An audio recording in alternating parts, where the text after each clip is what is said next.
আজকের আলোচনার মূল বিষয় হলো কেউ যদি তোমাকে ইগনোর করে তখন তুমি কি করবে এবং সবচেয়ে বড় কথা কেন ইগনোর করে। ইগনোর শব্দটি খুব ছোট্ট কিন্তু এর গভীরতা অনেক।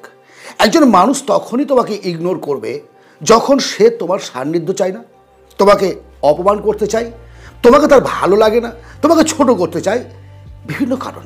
কারা ইগনোর করে? খুব কাছের মানুষ, যাকে তুমি বিশ্বাস করো, যাকে ভরসা করো, যাকে ভালোবাসো, তোমার আত্মীয় স্বজন, বন্ধু বান্ধব, প্রেমিক প্রেমিকা, কাছের মানুষ। তো বাইরের মানুষ তোমাকে কেউ ইগনোর করবে না। যদি ইগনোর করছে এমনটা তুমি বুঝতে পারো তখন তুমি কি করবে? এটা হচ্ছে সবচেয়ে বড় প্রশ্ন, কারণ আমরা অনেকেই এরকম একটা সমস্যার সম্মুখীন হয়েছি। কিভাবে আমরা সেই পরিস্থিতি থেকে বেরিয়ে আসবো এবং নিজেকে প্রতিষ্ঠিত করব, এটাই হচ্ছে গুরুত্বপূর্ণ বিষয়। ইগনোর কেন করে তুমি তো বুঝতে পারলে। বেরিয়ে আসার রাস্তার প্রথম রিয়াকশানটাই কিন্তু সবচেয়ে গুরুত্বপূর্ণ। First react. খুব সাবধানে, খুব সুন্দর পদক্ষেপে তোমাকে নিতে হবে। প্রথমে তুমি কিচ্ছু বলবে না, না কোনো কিছু বলার প্রয়োজন নেই, শুধু অবজার্ভ করো যে সত্যি সে তোমাকে ইগনোর করেছে কিনা। একজনকে তুমি ভাবছো যে সে আমাকে অবহেলা করলো, দেখলো, রাস্তায় কথা বললো না, বা আমি একটা কোনো আসরে ছিলাম, সে আমাকে লক্ষ্য না করে বেরিয়ে চলে গেল। সত্যতা যাচাই করতে হবে। হয়তো তার সেই সময়ে মনটা ভালো ছিল না, বা তার মনের মধ্যে কোনো একটা অশান্তি চলছিল পরিবারকে নিয়ে, অন্য কোনো কাউকে নিয়ে। সে তোমাকে ইগনোর করতে চায়নি, কিন্তু সে কথা বলতেও চায়নি। বিষয়টি বুঝতে হবে। সমস্ত কিছু বিবেচনা করার পর, বিচার করার পর তুমি যখন বুঝলে যে সত্যি সত্যি সে তোমাকে ইগনোর করছে, তাহলে এবার ভাবার বিষয়। কেন সে তোমাকে ইগনোর করছে? হয় তোমার মধ্যে কি নেই। অ্যাকচুয়ালি কি হয়, আমরা যাকে ভালোবাসি তাকে তো ইগনোর করবো না। তুমি আমাকে বলো, তুমি যাকে ভালোবাসো, যে তোমার প্রিয় মানুষ, তাকে তুমি ইগনোর করবে? পারবে ইগনোর করতে? তুমি যদি তাকে বলি তাকে ভুলে যাও, তার সঙ্গে কথা বলো না, না পারবে না। তোমাকে সে ইগনোর করেছে মিনস তার প্রয়োজনীয়তা নেই। তুমি যেভাবে তাকে ভালোবেসেছো সে তোমাকে সেভাবে ভালোবাসেনি। সে তোমাকে অবহেলাই চায়। সে চায় তুমি তার থেকে দূরে চলে যাও। সে তোমার ছিল না। কেউ কারোর জন্য না পার্মানেন্ট নয়। এই পৃথিবীতে প্রত্যেকটা মানুষ প্রত্যেকের বন্ধু হবে এটা কখনো হতে পারে না। তোমার একটা অ্যাঙ্গেল থাকবে, তোমার একটা ভালোবাসার জায়গা থাকবে, বিশ্বাসের জায়গা থাকবে, তার বাইরে কেউ নয়। তুমি তাকে ভালোবেসেছিলে, বাট সে তোমাকে চাইনি, ইগনোর করেছে। That's it. তুমি এটাই যথেষ্ট বোঝার জন্য যে তোমাকে সেখান থেকে চলে আসতে হবে। কেউ ইগনোর করেছে, তুই জানছো সত্যিকারে সে ইগনোর করেছে, আর তুমি তাকে ভাই কেন বল আমার উপর রাগ করেছিস, কেন কেন তুই আমার উপর চলে গেলি, আমার কি অপরাধ? না, একদম না, ভুল করেও না। তুমি তাকে ডবল ইগনোর কর, ডবল ইগনোর।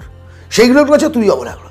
সে কথা বন্ধ করে দিয়েছে, একেবারে মুখ ঘুরে চলে আসো, কোনো কথা বলবে না, কোনো কৈফিয়ত চাইবে না, নিজের ন্যাও ন্যাও ন্যাও ন্যাও করবে না, কুকুরের মতো লেজ নাড়বে না তার পাশে। যদি সম্মানটা ধরে রাখতে চাও, সম্মান ধরে রাখতে হবে। ওয়েটটাকে ধরে রাখতে গেলে তোমাকে তার থেকে দূরত্ব বজায় রাখতে হবে। সে যদি তোমাকে ছাড়া চলতে পারে, তুমি চলতে পারবে। চলতে পারে মিনস কি, তুমি তার সমকক্ষ হতে পারো নি তার চোখে। তার চেয়ে তোমার টাকা কম, সম্মান কম, বিভিন্ন কারণ, এডুকেশনে সে তো ভালো, কি দরকার তেল ভরার? কি দরকারটা কি? ছেড়ে দাও, তাকে তার মতো উঠতে দাও, ছেড়ে দাও সেই সম্পর্ক বিচ্ছেদ করে দাও। বরং ওই সময়টায় তুমি নিজেকে তৈরি করার কাজে লাগাও, নিজের স্কিলটাকে ডেভেলপ করো, নিজের টাকা ইনকাম করার চেষ্টা করো, কাজ করো, ব্যস্ত থাকো। স্কিল বা তোমার কোনো প্যাশন যদি কিছু থাকে সেটা শেখো, মানে বিভিন্নভাবে। এটা তোমার ভালো হয়েছে, ঈশ্বর যা করে ভালোর জন্যই করে। তোমার এতদিন পর্যন্ত কী হচ্ছিল, তোমাকে একবার ডাকছে তুমি 10 বাজে যাচ্ছ, একবার তোমাকে কেউ কিছু ফোন করলো, ভাই কেমন আছিস, তুমি আধ ঘন্টা ধরে বকে যাচ্ছ, তাকে রাখতে দিচ্ছ না। কেউ একটা জিজ্ঞেস করলো কোনো কথা, দেন এমনি এমনি তো হয়নি, কিছু তো একটা ত্রুটি আছে মেবি, সেটা তোমার দিকের হোক তার দিকের হোক। সেই জায়গাটাকে রিপেয়ারিং করার প্রয়োজন। নিজেকে মজবুত করো, নিজেকে অ্যাভেলেবল করবে না, নিজের দমটাকে, নিজের সিদ্ধাটাকে সোজা করো। দেখবে তোমাকে প্রত্যেকটা লোক ভালোবাসতে বাধ্য হবে। ইগনোর তো দূরের কথা, অ্যাপয়েন্টমেন্ট নিয়ে দেখা করতে আসবে। যে মানুষগুলো তোমাকে আজকে অবহেলা করছে, সেই মানুষগুলোই লাইন দিয়ে দাঁড়িয়ে থাকবে তোমার সঙ্গে কথা বলার জন্য, তোমার অটোগ্রাফ নেওয়ার জন্য। তুই বলবে আমার তো দাদা অনেক বয়স হয়ে গেল, এই বয়সে এসে আমি কী করবো? এটা কোনো ব্যাপার না, বুঝলি? মনটা যে চাঙ্গা থাকে না, যে কোনো বয়সে যে কোনো কাজ আরামদায়কভাবে করতে পারবে। শুধু নিজেকে আমি তৈরি করব, এই ভাবনাটা তোমাকে রাখতে হবে। বিশ্বকবি রবীন্দ্রনাথ ঠাকুর কত বছর বয়সে নোবেল পেয়েছিলেন? অস্কার পেয়েছিলেন সত্যজিৎ রায় কত বছর বয়সে? অল্প বয়সে। কজন মানুষ অল্প বয়সে বিশাল একটা জায়গায় পৌঁছে? কিন্তু অল্প বয়সটা হচ্ছে নিজেকে মজবুত করার সময়। কে কি বললো, কে কি করছে, কে তোমাকে অবহেলা করলো, কে তোমাকে ঘৃণা করছে, কে তোমাকে প্রাধান্য দিচ্ছে না, কে তোমাকে ভালোবাসছে না, কে ছেড়ে চলে গেল, ভুলে যাও। এসব কিছু আজ এই মুহূর্ত থেকে ডিলিট করে দাও মাথা থেকে। তুমি তোমার জন্যই কাজ করবে, আর তুমি তোমার এই পৃথিবীতে তুমি একা, কেউ তোমার নেই, বাবা মা নেই, আত্মীয় স্বজন নেই, কেউ নেই। তুমি বেকার হয়ে বাড়িতে বসে থাকো, দেখো বুঝতে পারবে কেউ কারো নেই, তোমার কথা শুনতে হবে। আর নিজেকে প্রতিষ্ঠিত করার জন্য নিজের জীবনটাকে তৈরি করতে হবে। ইগনোর কে করেছে তার পাগলামি ছেড়ে দাও সব। ইগনোর যে করেছে তাকে কাঁদার সুযোগ করে দাও, তাকে কাঁদতে দাও। চলে এসো, চলে এসো। আজ থেকে যে তোমাকে ভালোবাসে তার জন্য থাকো, আজ থেকে। ইয়েস, এই জন্য বলা একটা কথা আছে, অসুস্থ মানুষের পাশে থাকো, অসুস্থ মানুষের। বাট যে মানুষটার মন অসুস্থ, মন শয়তান, তার সঙ্গে থাকবে না, থাকবে না। তার থেকে অনেক অনেক দূরে চলে যাও, অনেক দূরে চলে যাও।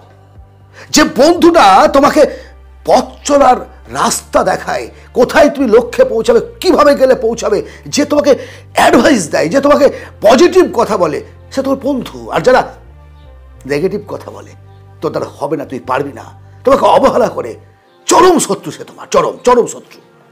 তার থেকে চলে যাও, হলো, তাকে বিদায় করে দাও তোমার লাইফ থেকে। আজকের এই আলোচনা তোমার জীবনের পরিবর্তনে যদি এতটুকু কাজে লাগে বলে তোমার মনে হয়, অবশ্যই একটা লাইক করো, সাবস্ক্রাইব করো এই চ্যানেল। কারণ এই ধরনের লাইফ লেসন নিয়ে অনেকগুলো ভিডিও অলরেডি আমি দিয়েছি, আগামী দিনে আরও দিতে থাকবো। তোমাদের ব্যক্তিগত কোনো প্রশ্ন যদি থাকে তার উপরে ভিডিও বানানোর চেষ্টা করবো, আমাকে জানাতে পারো। ভালো থেকো, কথা হবে আরেক ভিডিওতে। ধন্যবাদ।